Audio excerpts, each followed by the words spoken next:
عسى أن تكرهوا شيئا وهو خير لكم. هالمطب اللي وقعك فيه لخير لا يعلمه إلا الله، لأنك لو ما وقعت بهالمطب لربما كان قضى عليك، لربما كانت صابتك عين، الله أعلم وين كنت صرت. ذلك الله تعالى يرد عنك كيد الناس ويرد عنك أضرار جسيمة بمطب تتعرض له.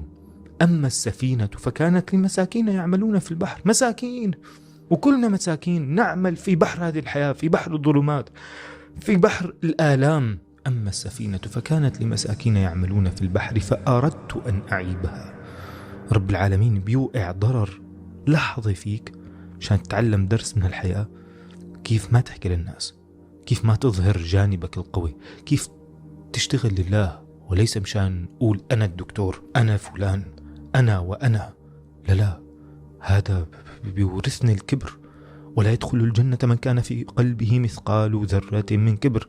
لا، عمل خالص لله تعالى. وحط رأسك واستغفر بلا سبب. حط رأسك واستغفر، قول يا رب عملي خالص إلك، يا رب افتح علي ضمن الظروف اللي حاطة بين إيديه.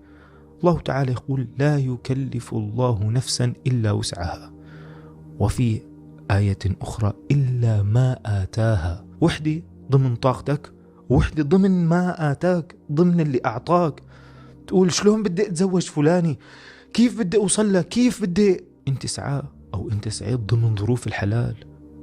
سكر نت وحاج تقلب على الفيس، حاج تلحق فاتحة ولا مسكرة ولا شو عم تعمل ولا شو عم تساوي، حاج تلحقي شو عم يعمل، نزل بوست وسمعك حكي ولا نزل لك حالي.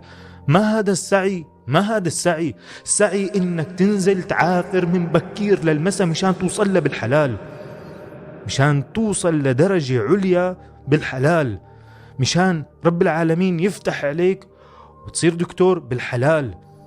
إنك تحضر المحاضرة اللي عند الدكتور اللي تكرهه مشان الله، ما مشان هذا الدكتور. إنك توقف وتعافر وتشتغل وتقتحم العقبة، تقتحم العقبة اللي يا ما قلت أنا ما بقدر لها بس رب العالمين بيقدر لها. وتشاء أنت من البشائر قطرة ويشاء ربك أن يغيثك بالمطر. على رب العالمين ما في شيء صعب. لذلك لما بتاخذ الخطوة وتقتحم العقبة تلاقي حالك وصلت لدرجة تقول يا رب والله ما بسعي، والله ما بستاهل يا رب. ليش فتحت علي يا رب؟ لأنك أطعت الله في أمره وأن ليس للإنسان إلا ما سعى. شوف بعد الآيات وأن سعيه سوف يرى.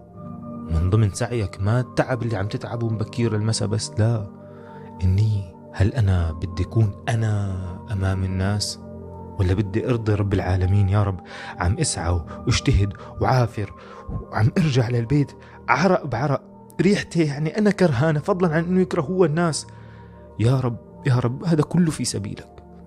وأن ليس للإنسان إلا ما سعى وأن سعيه سوف يرى ثم يجزاه الجزاء الأوفى. تلاقي رب العالمين بيجزيك على نيتك، على عرقك، على تعبك، على ظلم الدكتور إلك، على رد أهل البنت اللي تقدمت لها بأنه رزق